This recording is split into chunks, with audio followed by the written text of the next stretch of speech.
Hi, this is Sandy Jo at rhinestonetemplates.com, and today I'm going to show you how to take an image, and I have my wolf, husky, coyote image here on our screen, and I'm going to take this image and show you how to break it apart in colors with cutting boxes around it, so you can take and send it to your cutter, separated by color, but also to take and line it back up to put it back together once you're making your transfer.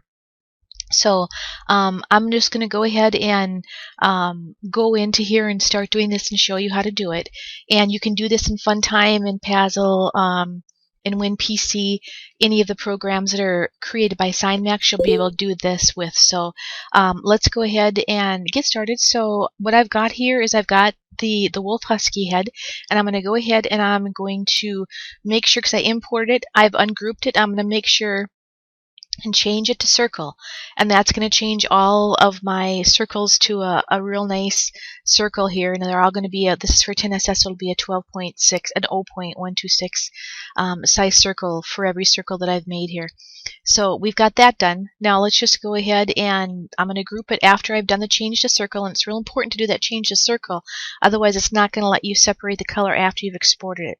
So it's kind of like it refreshes it. So I'm going to go ahead and I'm going to hit group, and then I'm going to slide it over, and then I'm going to duplicate it. I'm going to bring it over next to me over here, and then this one that I've duplicated, now I'm going to start putting the boxes around it. So grab your rectangle, make a rectangle around the image. It comes in black because that's the color that I have selected on my color palette over here for my brush stroke. So I'm going to change it to white, and it's still, I see nothing, but if you go to wireframe, you'll see that the wolf is in the back of it. So what I'll have to do is put this white background to my very back layer. So I right clicked and I brought it back, and I put that to the back, and then that brought my image up to the front. Now go to wireframe, click on your box so you have your little outside things here, and then right click, and we're going to make that actually one of the colors that is inside of the wolf. And I know there was a black, so I'm going to go, whoops, I didn't do that right. Let's do it again. I'll show you again. So I've got that box selected on the outside here. So I'm going to go ahead, I'm going to right click, black, and that's going to put this little mark around it. So the black stays white, but my pin mark goes black, so I can see where my cutting box is for where I want to cut. And I think that looks good. The next thing I'm going to do is I'm going to go ahead and I'm going to actually need 3 of these boxes here. So I'm going to go ahead and duplicate times 3, and I'm dragging the weeding boxes with it because I'm just selecting the whole image and then right clicking duplicate. I don't have these, there's only one layer of stones here, so don't layer these on top of each other. They all have to be separated off into their own little layers. But what I am going to do, I'm going to shrink this out just a little bit. Now I'm going to come in and I'm going to go ahead and group these. If I didn't group these, then when I select a color, it's going to select it in every one of these that I have. So I only want to select it in the box that I'm working in. Okay. Now I'm going to go ahead and enlarge my screen with my magnifier. The left-hand side, it's 1, 2, 3, 4, 5, 6 tools up, 6 icons up. Hit select. I'm going to go ahead and select this through here, and I'm just going to test a stone, make sure that it's ungrouped, and it's not. So go to shape, go to break all, and it's only breaking all in this one right here, not the other ones. So I'm going to leave the black right here, and I have a black outline. So what I'm going to do is I'm going to take out my gray color. So I'm going to grab one gray stone, go to my brush color, move it aside, and delete it.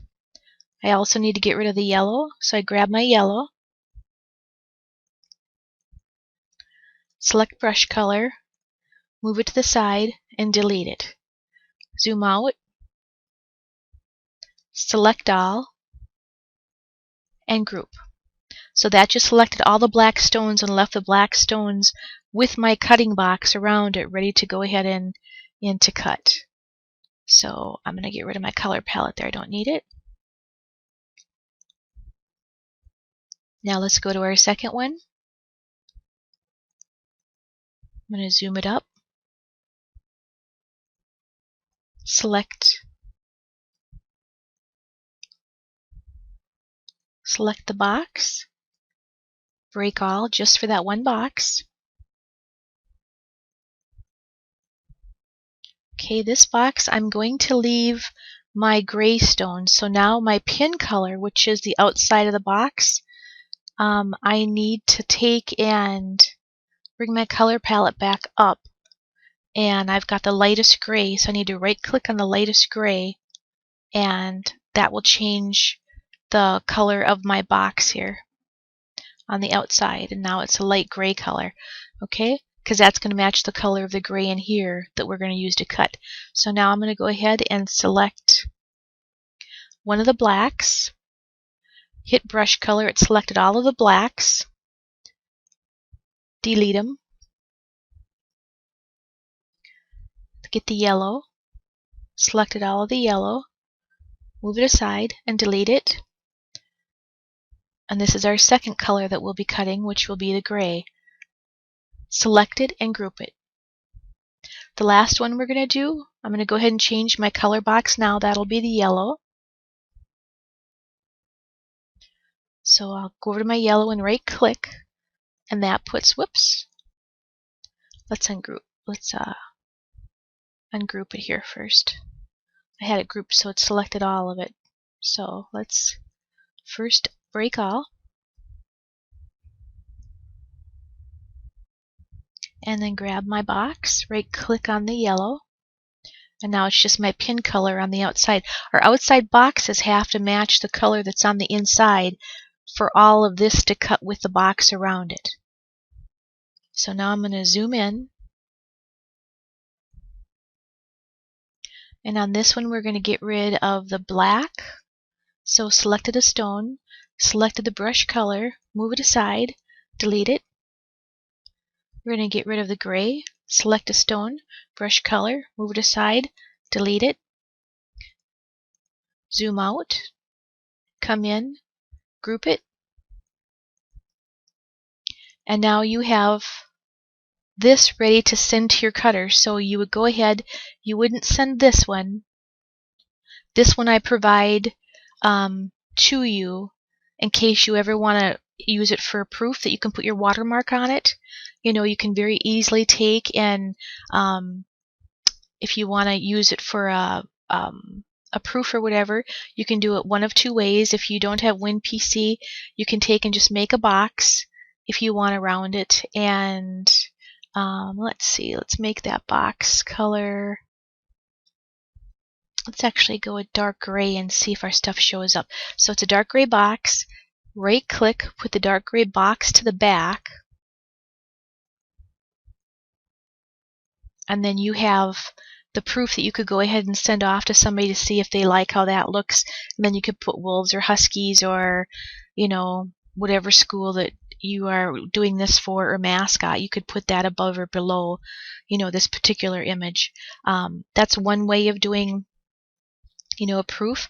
Another way of doing a proof is I'll slide this aside, and in our mock-ups you could just go ahead and choose a t-shirt, and you could say, let's go ahead and go with a green and see how this looks on a green. I'm not quite sure how that'll look, but you go into the mock-up, you could go ahead and grab the image, come over to the mock-up, put it on the shirt.